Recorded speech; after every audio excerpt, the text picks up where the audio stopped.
எப்படி வைக்கலாம் நம்ம பார்க்குறேன். ஃபர்ஸ்ட் இந்த மீனை நீங்க அரைக்கல எடுத்துக்கோங்க.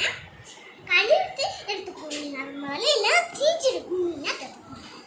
நான் இப்போ கழுவிட்டேன் மீனை. அப்புறம் நம்ம மசாலா போட்டுக்கலாம். கொஞ்சம் மசாலா மஞ்சள் கூட சேர்த்துக்கலாம். நம்ம இப்போ நான் மஞ்சள்லாம் சேர்த்துட்டு மீனில் இப்போ நம்ம மீன் குழம்பு எப்படி செய்யலாமா, அப்புறம் மீனை கழுவிட்டு வந்து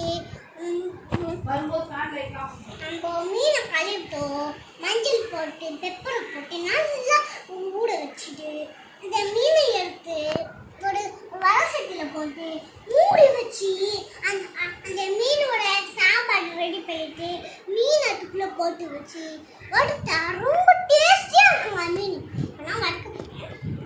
ஆமாம், இப்போ நான் சாம்பாரையோ பண்ணிட்டேன். இப்போ நான் வறுக்கலாம். வறுத்து ட்ரை பண்ணலாம்.